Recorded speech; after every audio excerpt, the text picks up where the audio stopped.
दोस्तों जैसा कि आप लोग देख पा रहे होंगे जीवन परिचय पद्मलाल पुन्नालाल बख्शी जी का बहुत ही ज़्यादा इंपॉर्टेंट मोस्ट इंपॉर्टेंट है। यह पद्मलाल पुन्नालाल बख्शी जी का यह हर वर्ष पूछा जाता है, यानी 5 नंबर का पेपर में पूछा जाता है। और उसके साथ प्रमुख रचनाएं पद्मलाल पुन्नालाल बख्शी जी की प्रमुख रचनाएं भी मैं आपके पास लेकर आ गया, यानी 5 नंबर आपके पूरे पक्के करा दूंगा आज की इस वीडियो में। देखिए हमारा पद्मलाल पुन्नालाल बख्शी जी का जीवन परिचय, चलिए शुरुआत करते हैं। दोस्तों जो जीवन परिचय है पद्मलाल पुन्नालाल बख्शी जी का बहुत ही सरल भाषा में लेकर आया हूं, और जो हाईलाइटेड पॉइंट है उसको आपको ध्यान में रखना है। आपको याद करने रटने कोई जरूरत नहीं, बस आपको यह वीडियो शुरू से लेकर अंत तक देखने की जरूरत है। आगे यदि आप अंत तक देख लेते हैं तो 5 नंबर आपके पूरे पक्के हो जाएंगे। चलिए वीडियो की शुरुआत करते हैं। देखिए पद्मलाल पुन्नालाल बख्शी का जन्म, पद्मलाल पुन्नालाल बख्शी जी का जो जन्म था 27 मई 1894 ईस्वी को हुआ था। पद्मलाल पुन्नालाल बख्शी जी का जन्म 27 मई 1894 ईस्वी को हुआ था। देखिए कहाँ हुआ था, जबलपुर के खैरागढ़ नामक गांव में हुआ था, यानी जबलपुर के खैरागढ़ नामक स्थान या गांव भी आप लिख सकते हैं। जबलपुर के खैरागढ़ नामक स्थान में हुआ था। इनके पिता का नाम, देखिए इनके पिता का नाम पुन्नालाल बख्शी जी था। इनके पिता का नाम पुन्नालाल बख्शी था। यह मोस्ट इंपॉर्टेंट, यानी आप जो रेड से मैं लिखा हूं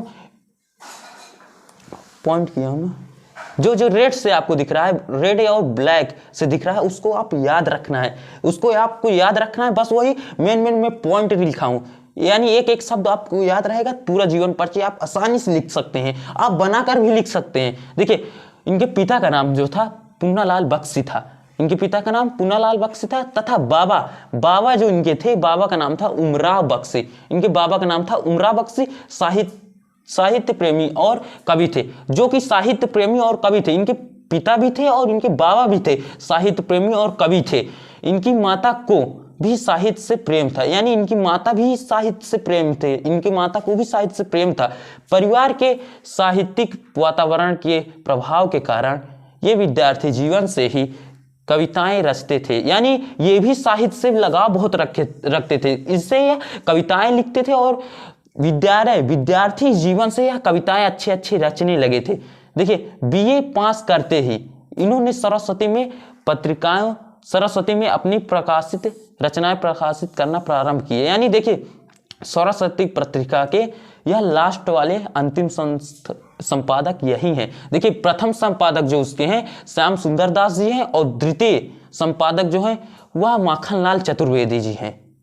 माखनलाल चतुर्वेदी जी जहां होता है पद्म सरस्वती पत्रिका के संपादक होते हैं, तो माखनलाल चतुर्वेदी जिसका होता है, यानी इसमें अगर क्वेश्चन पूछा जाए तो सरस्वती पत्रिका के अंतिम संपादक कौन है, तो वह है हमारे पद्मलाल पुन्नालाल बख्शी जी हैं।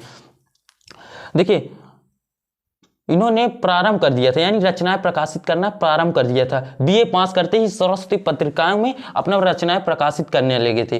बाद में सरस्वती पत्रिका के अतिरिक्त अन्य पत्र पत्रिकाओं में भी इनकी रचनाएं प्रकाशित होने लगी, यानी सरस्वती पत्रिका के बाद में अतिरिक्त यानी अन्य पत्र पत्रिकाओं में इन्होंने अपनी रचनाओं को प्रकाशित करना स्टार्ट कर दिया। बख्शी जी की प्रसिद्धि का मुख्य आधार आलोचना और निबंध लेखन है। देखिए बख्शी जी की प्रसिद्धि का मुख्य आधार था आलोचना और निबंध लेखन है। देखिए साहित्य का यह महान साधक यानी पद्मलाल पुन्नालाल जी बख्शी 27 दिसंबर 1971, देखिए हमें सन को याद रखना है, जन्म कब हुआ था और मृत्यु कब हुई, इनकी सन को याद रखना है। साधक 27 दिसंबर 1971 ईस्वी को परलोकवासी हो गए, यानी इनकी मृत्यु 27 दिसंबर 1971 को हो गई। इनके देखिए पेपर में हमें यानी 2 नंबर का रहता है, तो उनमें एक प्रमुख रचनाएं होती है। तो बख्शी जी की रचनाएं पंचपात्र में देखिए एक लिखना रहता है, मैं आपको बहुत ढेर सारी लेकर आ गया, आप सुन लीजिए, सभी ना कहा कोई तो याद ही रहेगी। पंचपात्र, पद्मावन, मकरंद बिंदु, मेरा देश और झलमला ये है सब है पद्मलाल पुन्नालाल बख्शी जी की प्रमुख रचनाएं। दोस्तों इसी के साथ हमारा इनका पद्मलाल पुन्नालाल बख्शी जी का जीवन परिचय समाप्त होता है। वीडियो पसंद आई हो तो लाइक कर दीजिएगा, चैनल पर नए हो तो सब्सक्राइब कर दीजिएगा। मैं इसी प्रकार की इंटरेस्टिंग वीडियो आपके पास लेकर आता रहूंगा, और आपको यदि 95% प्लस बोर्ड एग्जाम में करना है तो आप इस चैनल को जरूर से जरूर सब्सक्राइब कर लीजिएगा। मिलते हैं अगले वीडियो में। जय हिंद।